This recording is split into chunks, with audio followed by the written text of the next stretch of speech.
In 2020, a YouTube user by the name of Legendfinder began to upload the unusual events occurring in his Minecraft world to the internet. What started out as a normal channel, uploading gameplay clips and funny moments with friends, slowly developed into a full-on paranoia. A tale of illness and curiosity quickly set Legendfinder down a path of obsession. And it all started with the Minecraft moon.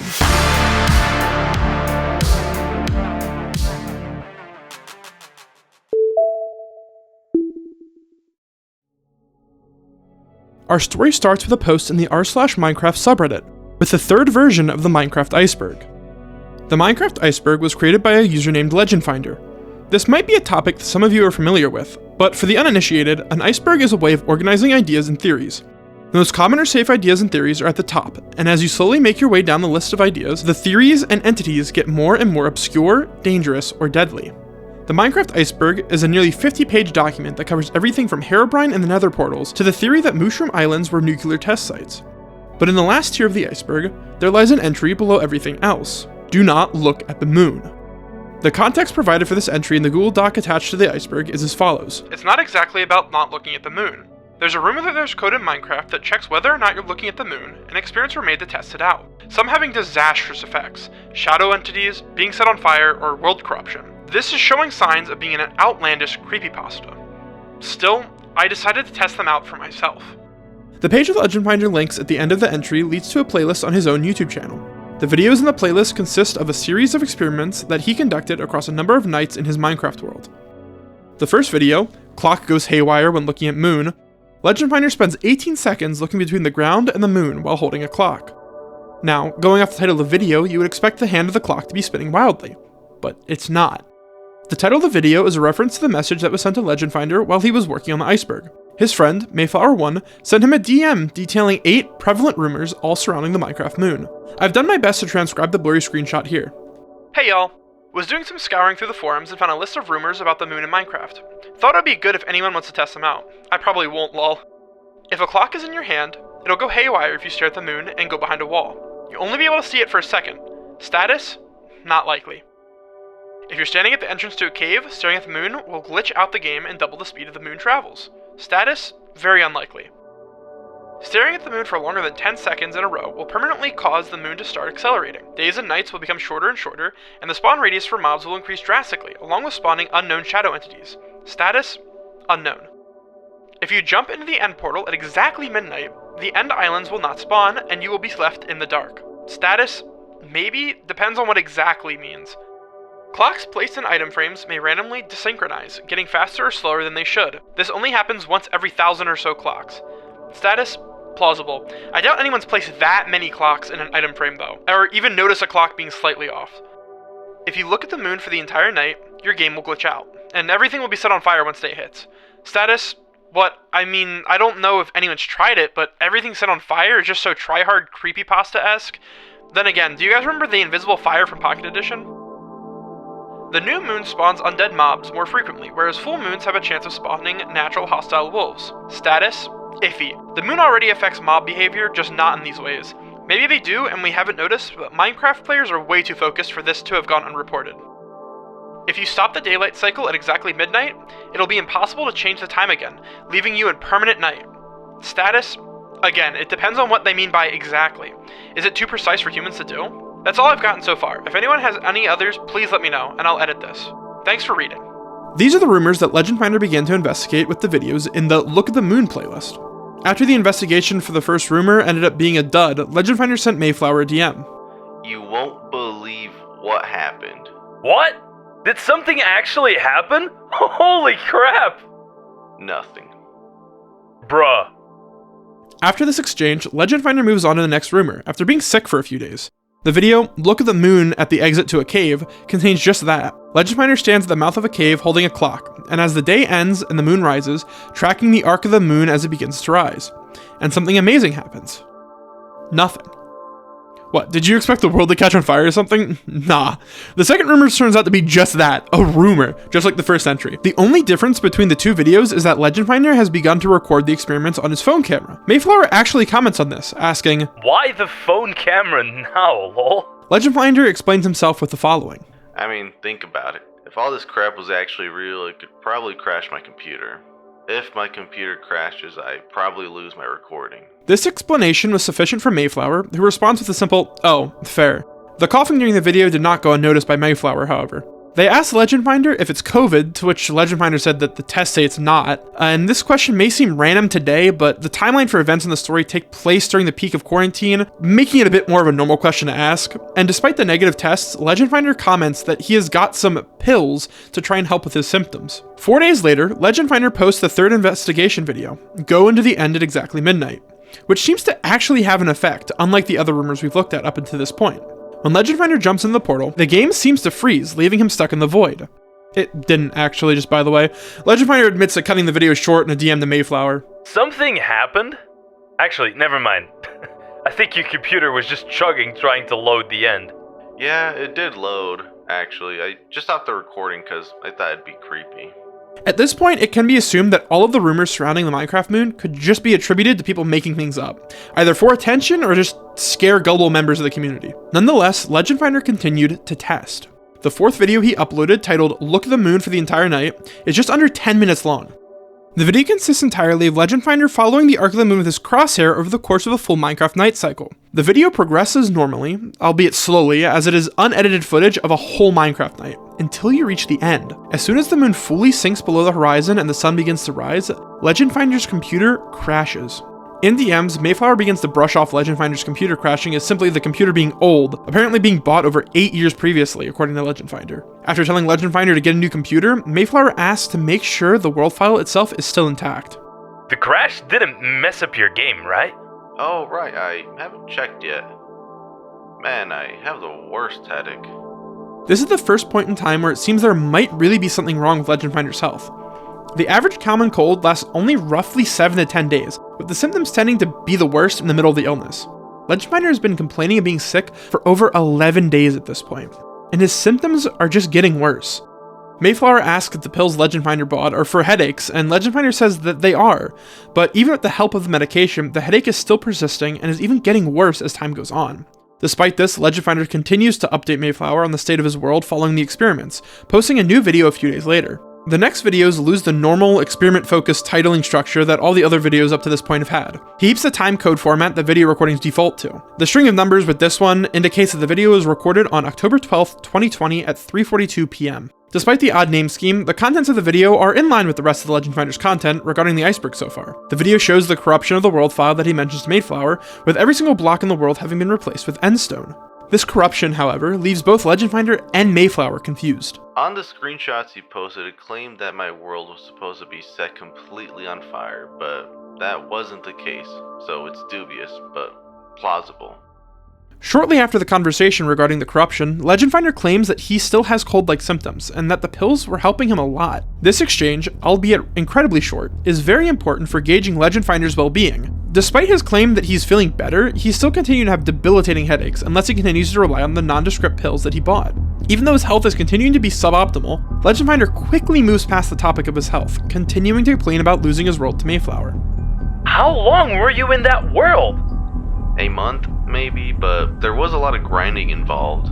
The house I showed was my second one. I moved out sometime before because I was getting bored. Fair.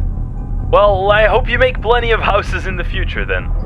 It won't be the same, but thanks. These are the last normal messages that Legendfinder sends. After this point, Legendfinder's sheer obsession with the moon becomes apparent, and he's in deep. You've got mail. What the heck? Who's sending mail this late at night? Oh, hey, it's from me. Hey, dude, remember to... Oh, right. If you like the video so far, please make sure to drop a like and subscribe. It really helps out the channel. And if you want to help me out with future videos, join the Discord linked down below. Now, where was I? Oh, right.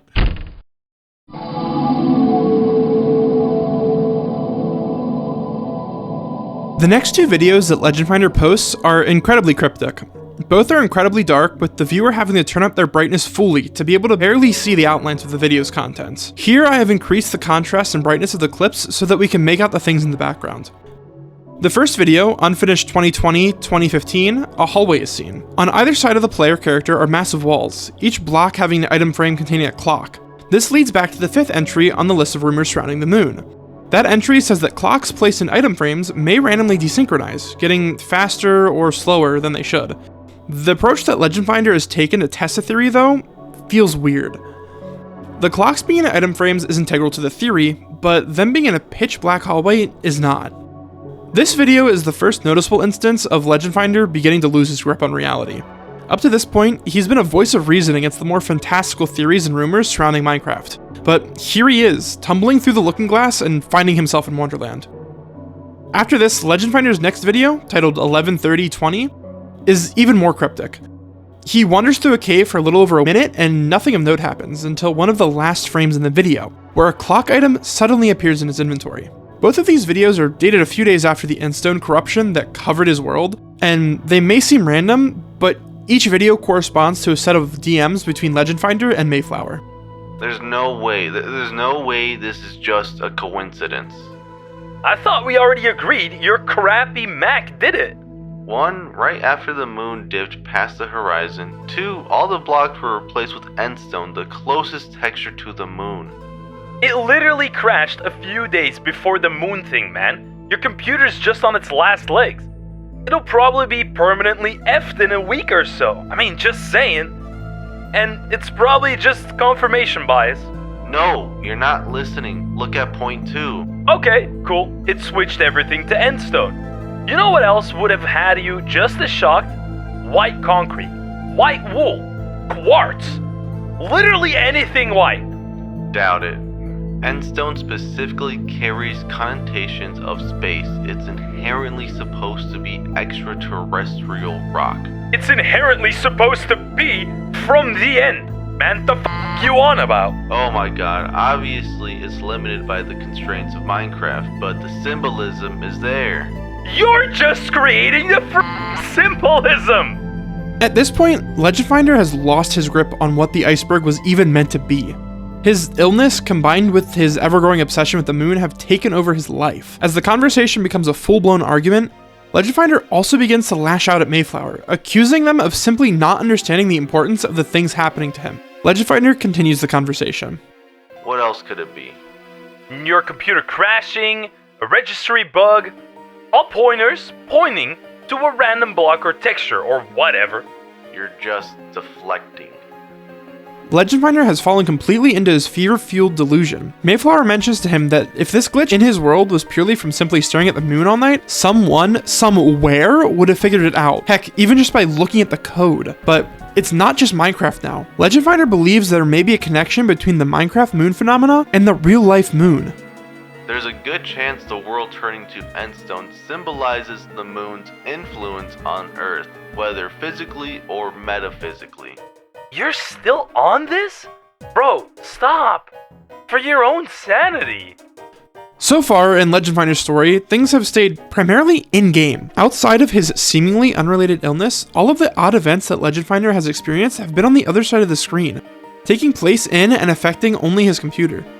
But now he's convinced that this is all part of an ARG, a top-secret project that people at Mojang are quote-unquote instructed not to tell anybody.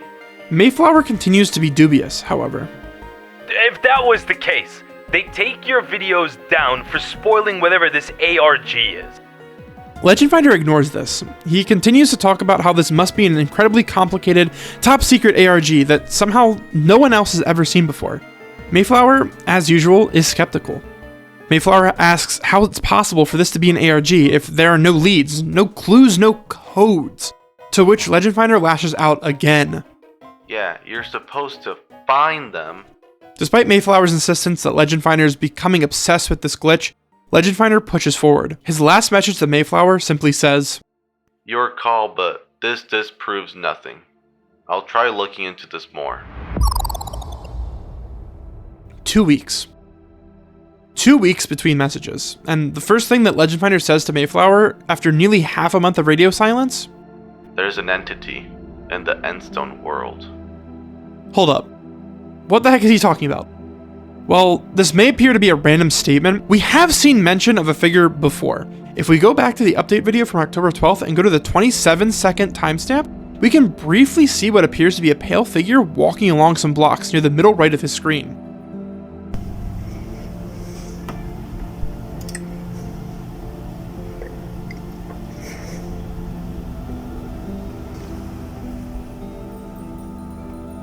Mayflower, as always, is hesitant to believe, claiming it is simply a light reflection on the screen, but the video is clear as day.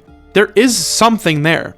What looks to be an almost disfigured player model flies across part of the screen before disappearing.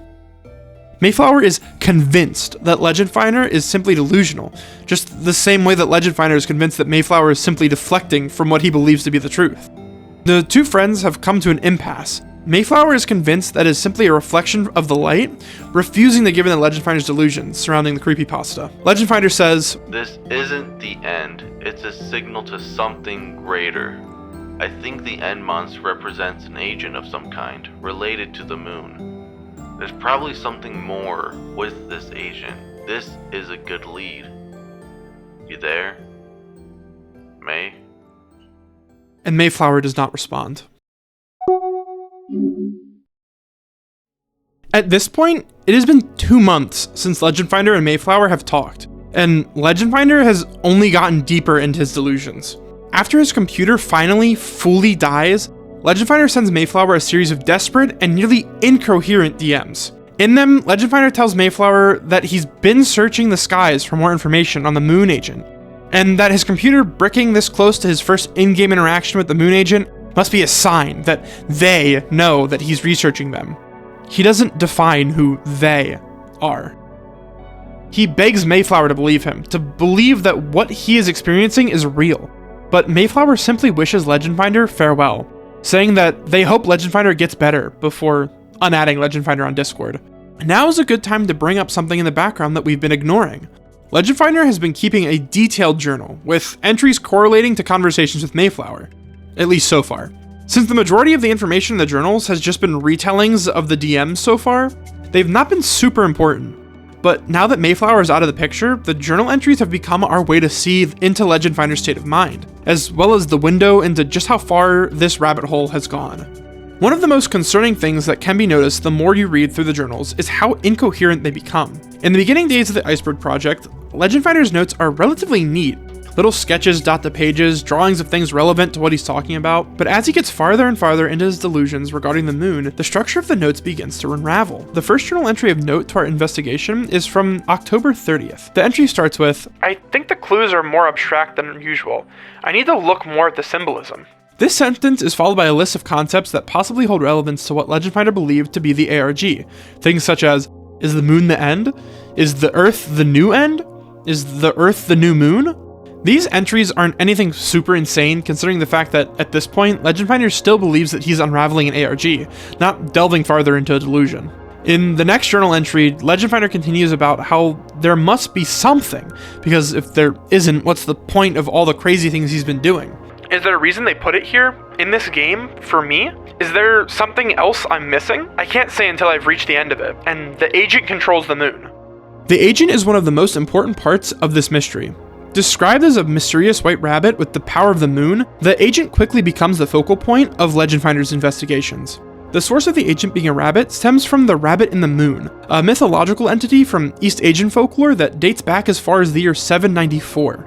Because of how prevalent the moon rabbit is in the cultural zeitgeist of North America, it's not a surprise that this is what Legendfinder chose to represent the entity he was seeing. The next journal entry, dated November 29th, helps to contextualize why Legendfinder believes the moon agent to be so important. The writing is rough, sentences cutting off randomly. Scribbled out words dot the pages, accompanied by dot matrices and patterns made up of random lines. The legible text is as follows. I walked outside and saw that the moon was different than it was before, and you could tell it from just how it glowed brighter than the night before. No, I don't remember the phase changes. It's not possible for the moon to glow this brightly in the span of a single...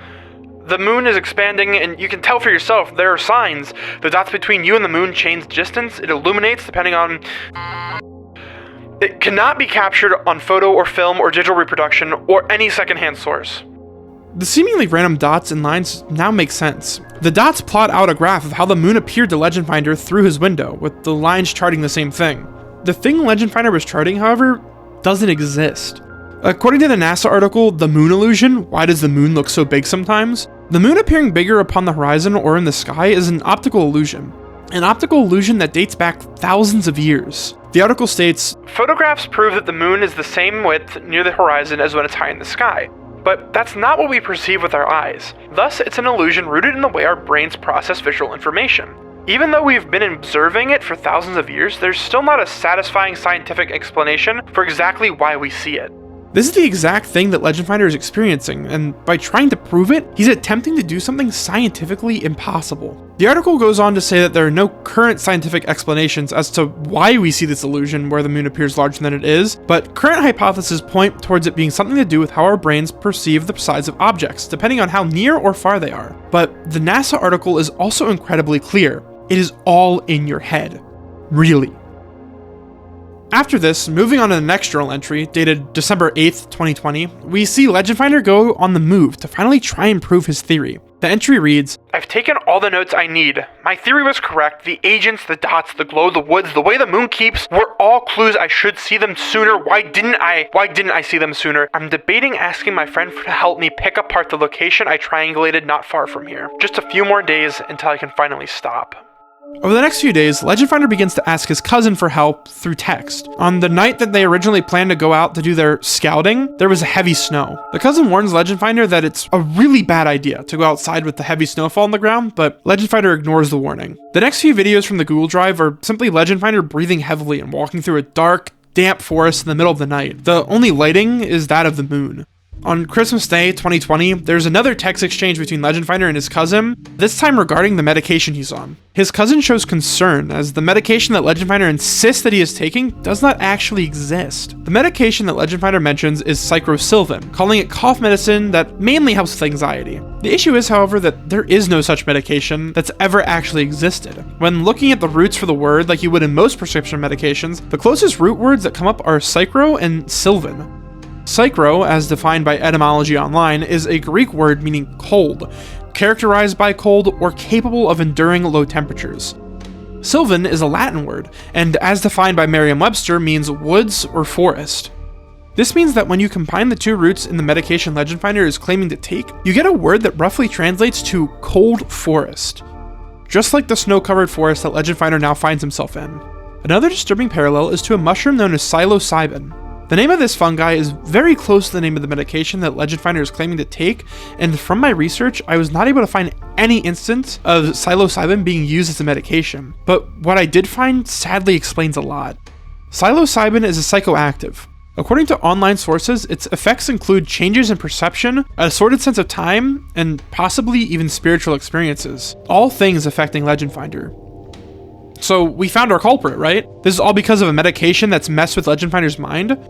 Based off of everything that I've seen, I would say yes. The symptoms being experienced by Legendfinder right now line up almost perfectly with the psychoactive elements in the psilocybin mushroom. Knowing this as we go into the end stage of Legendfinder's rabbit hole, explain a lot of what he's going through. Get it? Rabbit hole? Moon rabbit? Man, I am hilarious.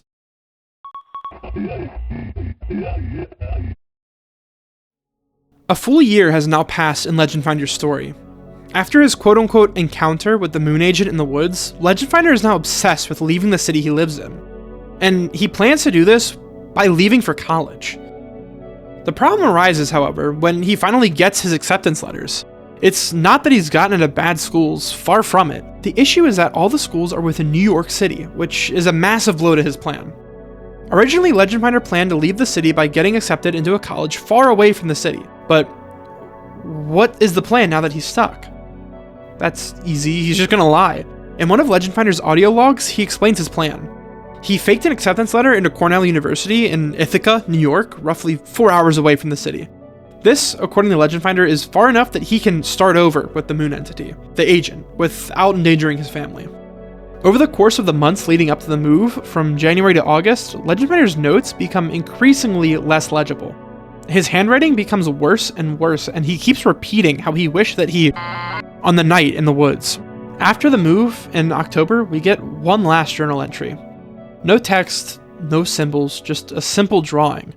That of a creature that seems to be a perplexing mix of a rabbit and a cat, sitting peacefully, signifying that Legendfinder may have finally come to peace with the moon agent. I wish that was the last journal entry. It would have been an almost wholesome ending to the story, but it's not. There's a final, updated journal entry. Scrawled across a ripped and battered page in an aggressive script is written, It has to be real. If it wasn't real, what was the point? This is where we can open the final file in the folder. When opened, Legendfinder's magnum opus is revealed, a Wikipedia article titled Expansion of the Moon.